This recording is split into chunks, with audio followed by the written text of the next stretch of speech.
Ryan Garcia looked like an elite fighter again, but I'm still not buying it.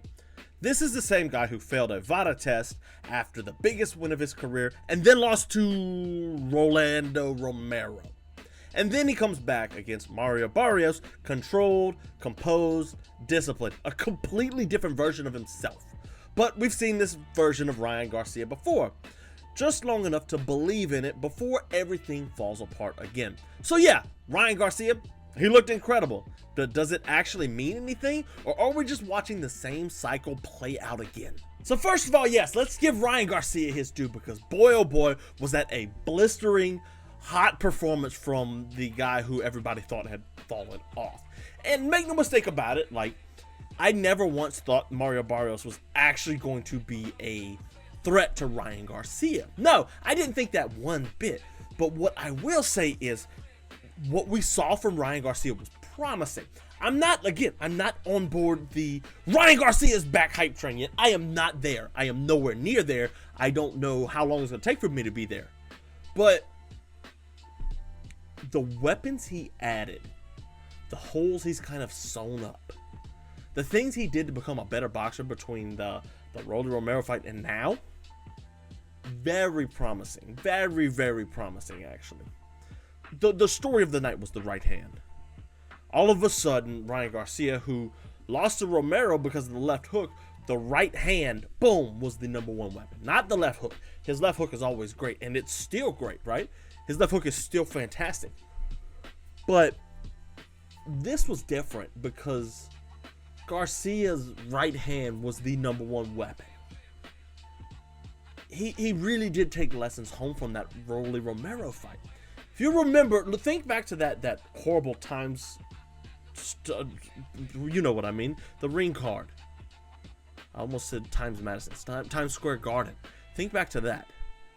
Rolly Romero's whole game plan was literally, all right, you can't hit me with the left hook. What else you got, Ryan Garcia? And that's how he beat Ryan Garcia. Literally by just taking away the left hook. If you're Ryan Garcia, you've got to look at that and be like, wow, I'm embarrassed. If I want to fight these top tier boxers, well, then again, I already beat one. But if I want to fight these top tier boxers, I should probably get out there and learn some other weapons, because I'm going to need that if I'm fighting somebody better than Rolando Romero, right? He used his left well, but the takeaway from this fight was that Ryan Garcia realized, or his coaches at least realized, that the right hand was still important. And it is. It's still important. You can't just be a one, boom, boom, boom. You can't just do one side. Like, they're going to see it coming, and Rolando Romero, of all people, is going to be like, wait, what if I just do that and keep my guard up to where the left is taken away? What if I do that and you lose? But this showed us, guys, this really showed us that Ryan Garcia is improving as a boxer. He can still get better. I don't think he's a world beater, right? But he used his left well in conjunction with the right. He didn't fall in love with, oh wait, I got to go back and use my best weapon. No. The left was a fantastic jab all night. The hook, the left hook was great. Like, it was a good weapon. He had fantastic weapons, and he used both sides of them. That was promising. That was very promising. But let's be real for a second here, guys. Let's be very real. He was fighting Mario Barrios. Okay? Like, you look at the champions at 147, you look at him and it's like, oh, Mario Barrios might be the worst of them all. Like, I hate to say that about somebody, but you look at these welterweight champions, and like, I'm pulling it up now. Devin Haney already beat him. You know, Lewis Cocker may suck. You got Rolando Romero, who knows, you know, where he is. But Rolly's already beat Ryan Garcia. You know, he's very clearly a good boxer. He might beat Barrios. That might be the fight to make next, him versus Barrios. But let's not get ahead of ourselves here. You know, it is Mario Barrios we're talking about. It's Mario Barrios, and I don't want to put too much stock into this win. Like, This was the type of boxer that Ryan Garcia is supposed to be good at, or good against fighting against, I should say. The type of boxer he's supposed to be good at fighting against. He's supposed to shine. He's supposed to look horrible against Devin Haney. Didn't do that. He looked great. Supposed to shine against Rolando Romero. Didn't do that. But here, he did. He executed. He showed up. He executed. And he had a good fight. That's what you want to see from a Ryan Garcia. Improvement. Improvement. But his past still concerns me. Ryan Garcia's past still bothers me, you know. He was the wonder child leading into the Gervonta Davis fight. A fight I thought he was going to lose for sure, but he was the wonder child. He was the one that was like, oh, this kid is one of the four king. He's the next thing. You know, he's there with Shakur and Teofimo and all of them. But then he lost and he entered this just cycle, this vicious cycle of badness. You know, he had the Oscar Duarte fight. That was the fight where first of all, he had the Devin Haney fight. And Haney thought he was going to beat the daylights out of Ryan, and it turned out to be a disaster for Devin Haney. But, like, the lead up to that fight, remember, he was erratic. Yeah, he was making comments, racial comments and religious comments that are like, come on, man, what is going on here? Very erratic, strange behavior. Devin Haney, tried to out him for drug use, a specific one, right? And it's kind of where he went off the deep end. He started going crazy against Devin Haney and just being weird, those weird face-to-faces and stuff. Then he won that. He rebounds, he comes back and fails the drug test, and then he fights Oscar Duarte, and that's the one where he's like not listening to his coach. He's in this shoulder roll. He's kind of just turning his back toward Duarte, can't hit him. It was just a bizarre performance. And then the Rolando Romero fight, which I won't recap. We've talked about it, but like what is going on? His past, I can't get past it. Pun intended, right? I can't get past what he's done, and I can't let one performance, one good showing, and a few months of preparation into allow me to say, hey, Garcia's back. I can't say that yet. In our preview of this, we didn't even talk about the fight. I thought the fight was a foregone conclusion, but I wanted to get some thoughts out on Ryan Garcia and his antics outside the ring, even inside the ring, even. And he didn't deserve the Mario Barrios fight, right? I said that he didn't deserve it. And when he's on top of the world, it seems to get to him, and I think that might come with a little bit of maturity. Hopefully it does. But if it doesn't, where does he go? You know, what happens to him? I hope he turns out okay. I do. But great fights, great wins. I didn't even think the Davis loss would affect him that much because Gervonta Davis is a generational talent. But it leads us to ask, is Ryan Garcia weak in the mind? And is his immaturity and his age, because he's young, does that really affect the Ryan Garcia that we saw? He's a young man, and he's 27 years old. He's put on the biggest stages in the world. I just pulled it up. He's 27. He's put on the biggest stages in the world, you know. Very few fighters that can hold up to that kind of pressure. Mike Tyson struggled because he was a champion so young. Floyd Patterson held himself well.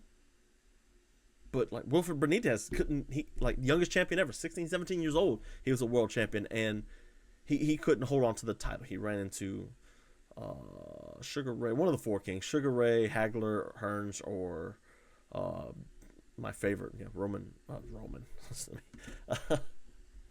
Roberto Duran.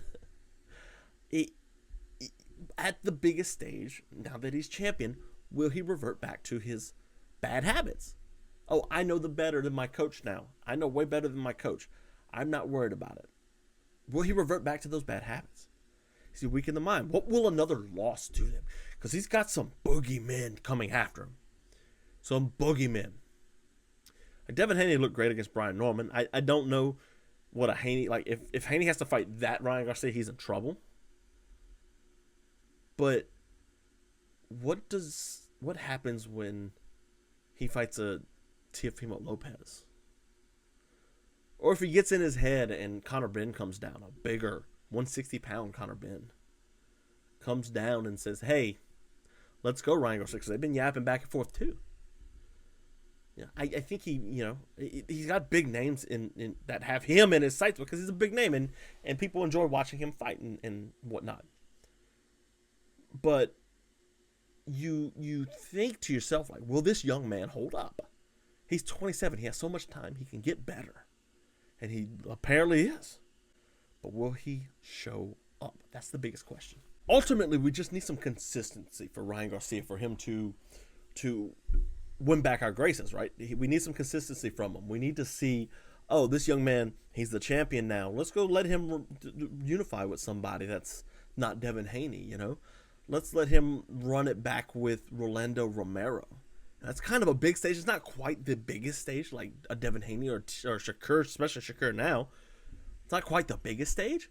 But let's see what happens when he has some adversity. You've already lost to Rolly Romero.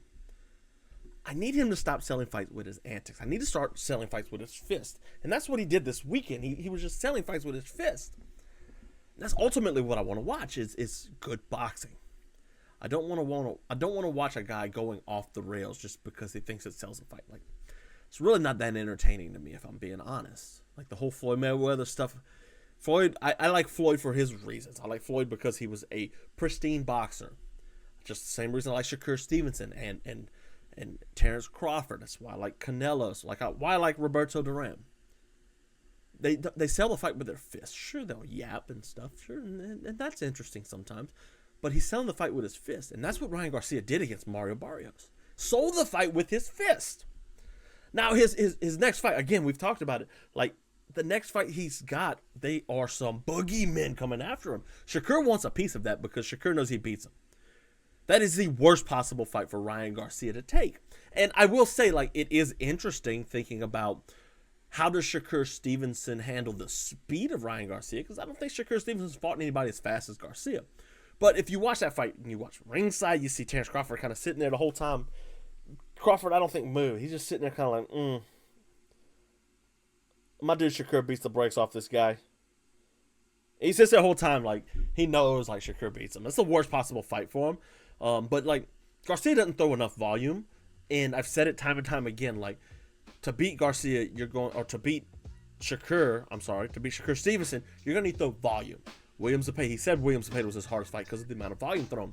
And you're going to have to be technical. Garcia doesn't have the weapons. He's got a left hook, a jab, and a right. He's going to have to be way more technical. His footwork, while better this fight against Barrios, not quite good enough. It's not quite good enough for Shakur Stevenson, a southpaw who's going to bring some different weapons to Garcia. Now, Garcia is fairly competent with southpaws because his brother, a boxer, is a southpaw as well, but his brother's not Shakur Stevenson. You need a Lomachenko-type fighter, a Jesse Rodriguez. I can bring the volume, and I can bring the technical skills. That's the type of fighter that's going to beat Shakur Stevenson. And there's nobody there that's going to do it. There's Conor Benn, but like he just signed his one-fight deal with Zuffa Boxing, so that's definitely not going to be next. Obviously, this is boxing. There's going to be some tune-ups in between, but like Conor Benn's obviously out there, and I think that is a fun fight. I think Ben is the type of fighter that Garcia can beat, but also Conor Benn is the type of fighter that can really challenge Ryan Garcia by being a physically bigger than him, a varied boxer who can handle types of fights that are a little bit more basic. Like, I make no mistake, I don't think Conor Benn's a world beater, but I also don't think Ryan Garcia is a world beater either. Then again, he's beat Devin Haney, so who knows? You beat Devin Haney, you lose to Rolly Romero. It's so hard to predict what Ryan Garcia shows up. Again, consistency is what we need. But we need him to fight a Conor Benn-like fighter. Ben's coming off the Eubank win. He's obviously going to have his Zuffa Boxing fight. Whoever that may be, it's going to be an interesting turn of events for $15 million. I'm willing to bet Ben probably signs back if they pony up the same money. But Ben will be able to make it look ugly. Like, Garcia's power won't be quite as effective against a Conor Benn type fighter, and that's kind of okay. I'm fine with that. And lastly, the one I think it should be made the most is the Rolando Romero, the Rolly rematch. Avenge that loss. Ryan Garcia is incredibly capable of beating Rolando Romero, who I don't rate very highly. Then again, he's one win from being a Hall of Famer, probably.